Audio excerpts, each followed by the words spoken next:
They told her the bench had to go. She didn't argue. She didn't fight.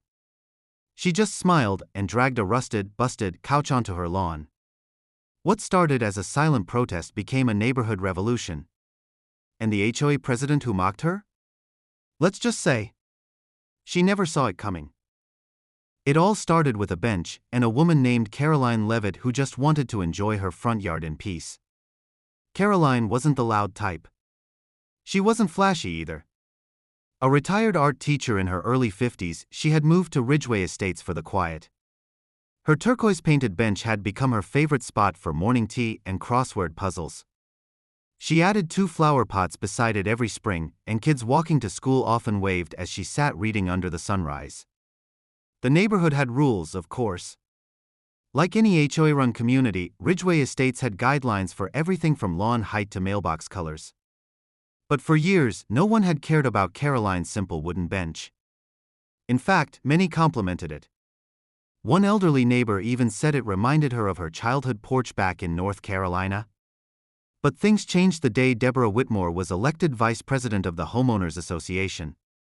Deborah, known to residents as a Karen for her controlling nature and passive-aggressive tone, had been trying to get on the HOA board for years. The moment she got a taste of authority, she went full throttle, issuing citations for non-compliant grass edging, questioning children's sidewalk chalk drawings, and threatening fines for string lights hung too early in the season. So, when Karoline received a bright yellow violation notice taped directly to her front door, she wasn't even surprised. Violation #12B unapproved outdoor furniture.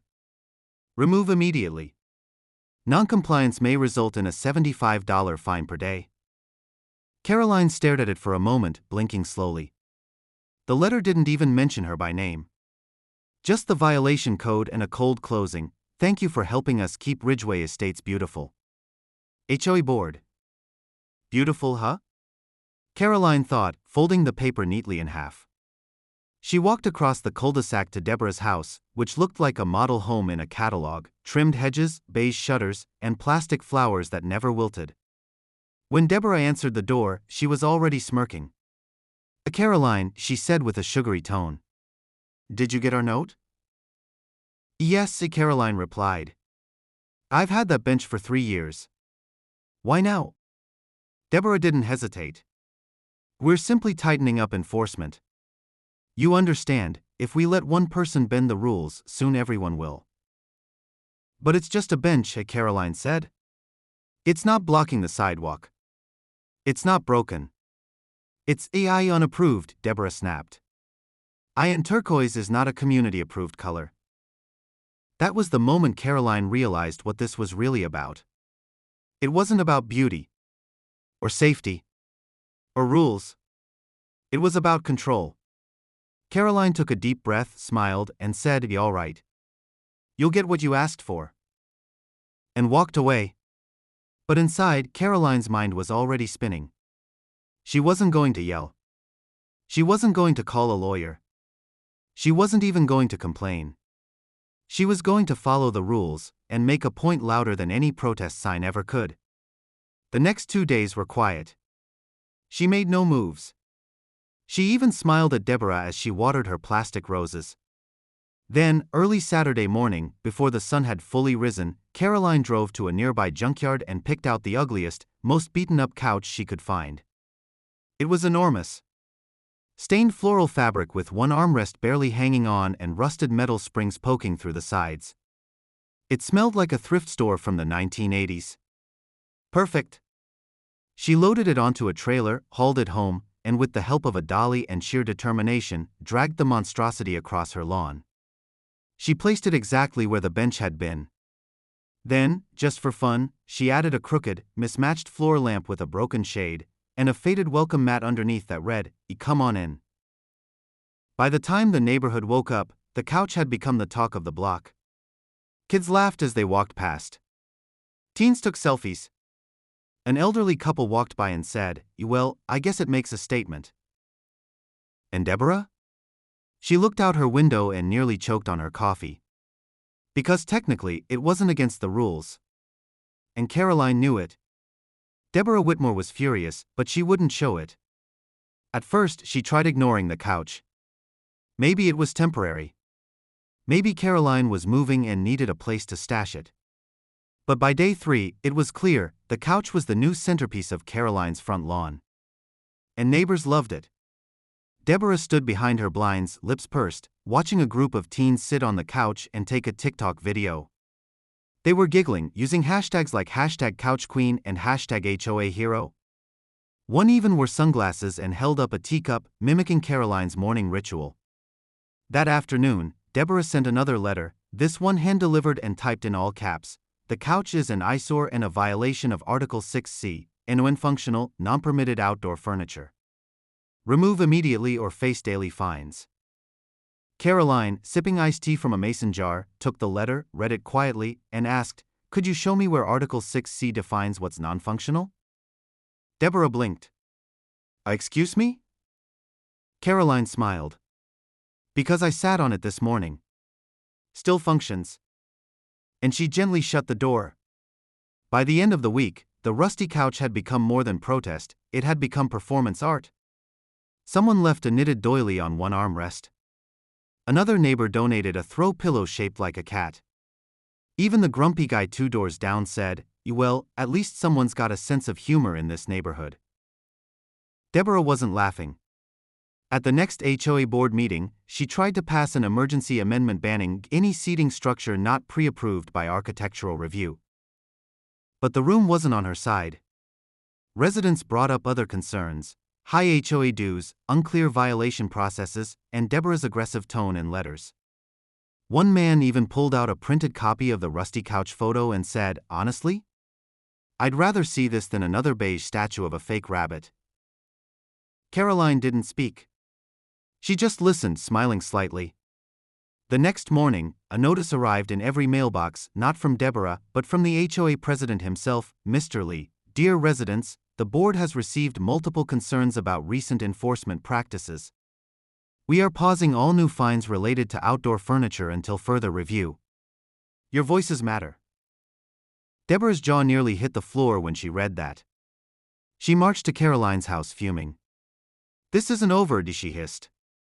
Karoline looked at her calmly, eyes sparkling with mischief. "It doesn't have to be a war, Deborah. You could always just sit down and have some tea." Deborah scoffed, but not before glancing at the couch, now decorated with solar-powered string lights and a small side table with 2 clean mugs. She turned and stormed off. But Karoline wasn't done yet. That weekend, she posted in the community Facebook group, "Hi neighbors, since we're all spending more time outside, I'm starting a front lawn book swap.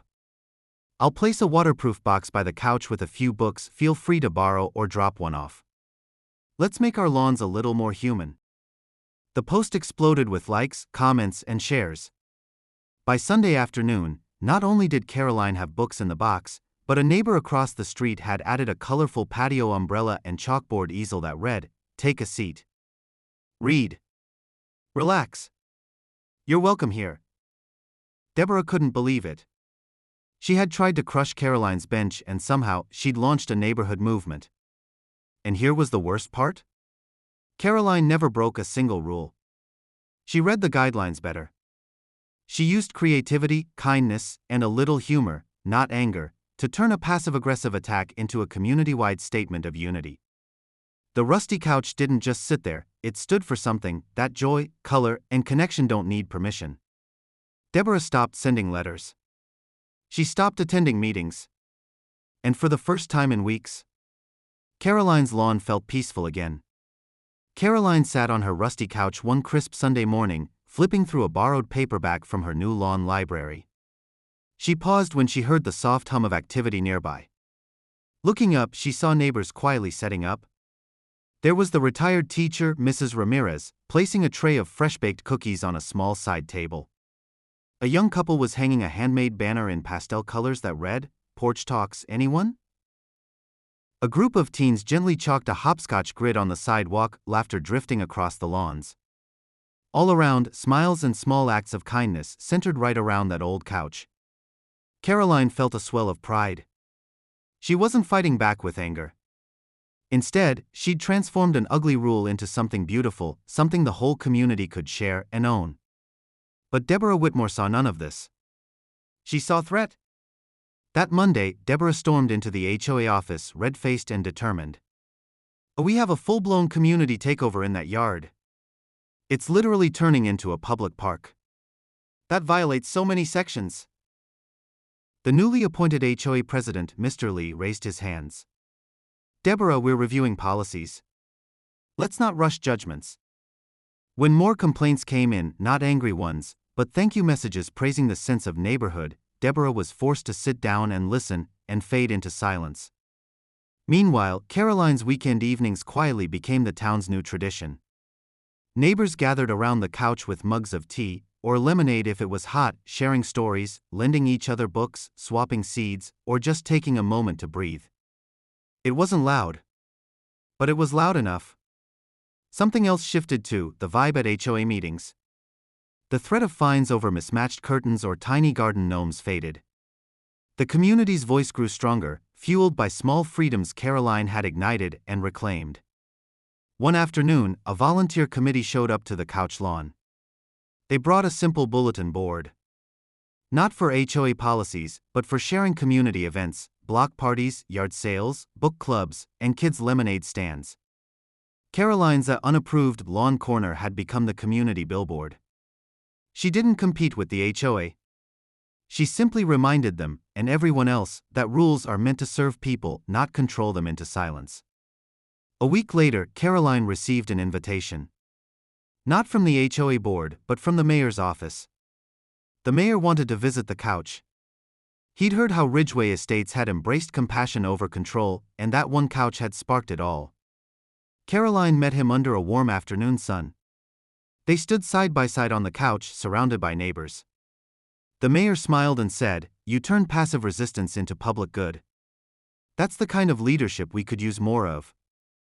Karoline shook her head gently. "I just let the garden talk." The mayor chuckled. She had managed to humble the office without campaigning or calling attention to herself. Back at the HOA office, the vibe had changed too. Meetings now included open mic time where residents shared ideas. Citations for minor, no-harm infractions were paused while the board reviewed every rule, one by one, asking, "Does this help our community thrive?" When Deborah finally spoke at a meeting, her voice was quieter. Less certain. The room no longer echoed in fear, it proved its ownership by listening instead of complaining. Karoline didn't attend every meeting anymore, but her presence was felt in each one, as a reminder that quiet courage often trumps aggression. She'd shown that crocheted throw pillows, guests walking to the couch for a chat, or kids starting a reading hour weren't nonsense. They were trust. Community. Unity. One morning, Karoline found a note pinned to the couch. In soft cursive, it read, "Thank you for giving us back our streets and our hearts." No signature. It didn't need one. Moments later, across the street, Deborah walked Karen's canine past the bench Karoline had kept for years. She looked at the lawn corner that was once a house party focal point for control, and now belonged to everyone. She paused, nodded once, then walked on. Karoline watched her from the porch swing. She didn't feel animosity, only relief. Because she had never aimed to humiliate Deborah or rewrite HOA law. She only wanted someone to ask, "Why can't we just have a peaceful spot to sit and share?" And the answer she gave, in action, spoke louder than any rulebook. By sunset, the neighborhood felt different, more alive, more connected. Karoline's couch had become an anchor point, a symbol of how small acts of defiance, grounded in compassion and strategy, can uncover the best in people. And Lakewood Estates? It grew kinder, braver, more open, all because one woman refused to let rules silence her community spirit. The rusty couch had become a statement, but it was never about furniture. It was about reclaiming space. What started as a personal act of quiet defiance quickly transformed into something bigger than Karoline ever expected. The couch had become a symbol of resistance, yes, but more importantly, it had become a magnet for connection. Every evening new faces would show up. Some came with folding chairs, others brought baked goods or coolers with lemonade. Children played nearby, and retirees sat with books or simply enjoyed conversation under the setting sun. It was as if the neighborhood had been waiting for something to unify it. And that something turned out to be a dusty old couch, placed by a woman who refused to be silenced. One Tuesday afternoon, Karoline found a small bouquet of flowers resting on the arm of the couch, with a note that read, "Thank you for reminding us this is our neighborhood too." By the end of the week, there were 3 more notes. One was from an elderly man who said he hadn't spoken to his neighbors in over a year. Another was from a single mom who felt she finally had a place where her son could play while she caught her breath. The third was anonymous, but simple: "You changed everything." Meanwhile, Deborah, still fuming, continued filing complaints to the HOA. "She's encouraging loitering. There's too much foot traffic. Now someone's put a wind chime out there." But this time, the complaints weren't met with automatic warnings or fines. President Mr. Lee, along with a few more progressive board members, had taken notice of the positive change. Community tension had gone down. Neighbors who'd once kept to themselves were now speaking up at meetings, often praising the new sense of unity. Even the neighborhood watch team saw a drop in reported conflicts. Eventually, a community meeting was held, not to punish Karoline, but to address what everyone was now calling the couch effect. One neighbor, Mr. Delgado, stood up and said, "I used to think of Ridgeview as just a set of rules and fences. But now it feels like home." Others nodded. Even some who had once sided with Deborah confessed they were surprised to feel more welcome, more involved, because of what Karoline had unintentionally started. Karoline didn't speak much during the meeting. She didn't have to. Her lawn had done the talking for weeks. Afterward, Mr. Lee approached her privately. He thanked her, not just for her creativity, but for her restraint. "You never made it personal," he said. "You made it powerful." Karoline smiled and shrugged. "I just wanted my bench." "Sometimes," he said, "it takes a little rust to bring out the shine." Despite the change in tone, Deborah wasn't done. She filed one last formal complaint, this time citing permanent community disruption and unauthorized gatherings. But something had changed.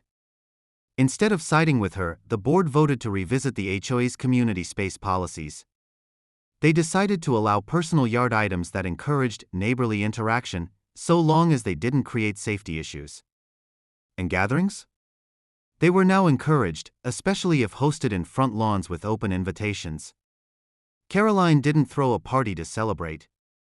She didn't make a speech or gloat. Instead, she placed a small wooden sign next to the couch that simply said, "This space welcomes everyone." That weekend, a local blogger heard about the story and published a piece titled, "The Couch That Changed the HOA." The article went viral. Not because it was outrageous, but because it was real. Because it showed how quiet strength, wit, and community can outlast even the most stubborn rules. As online attention grew, something else happened. People from other neighborhoods, some from states away, started commenting, "Can we do this too? My HOA just fined me for hanging fairy lights. I needed this story." "Karoline, you're a legend." And just like that, a quiet protest turned into a movement. Karoline remained humble. She continued to tend to her garden, greet neighbors, and sit on her old couch every now and then. To her, it was never about attention, it was about belonging. And finally, that's what she and everyone else got. Weeks turned into months. What started with one act of quiet rebellion had slowly reshaped an entire community. Karoline never set out to be a leader, a symbol, or a local legend, she just wanted her bench back. But sometimes small gestures ignite bigger flames. Her rusty old couch, once a symbol of sarcasm and resistance, had become something else entirely, a landmark. Kids called it the friendship couch. Neighbors brought fresh pillows or seasonal decorations. Someone even left a handmade quilt with stitched words that read, "Together is better." Karoline would often come outside in the evenings and simply observe. She noticed how people stayed longer in their front yards. How the neighborhood felt warmer. More human. Less regulated by cold rules and more guided by mutual respect. The HOA board had changed too. Deborah Crane eventually resigned, citing irreconcilable values. She moved out 2 streets over, but the community she tried to control didn't follow her. The people had seen what authentic connection looked like, and they weren't going back. Mr. Lee, now the acting president of the HOA, personally met with Karoline one afternoon as she tended to a new bed of lavender near the couch. I owe you an apology, he began. Karoline stood up, wiping her hands on her jeans. For what? For not seeing the problem sooner. For not standing up when Deborah started using the rules like weapons. Karoline smiled. You didn't need to.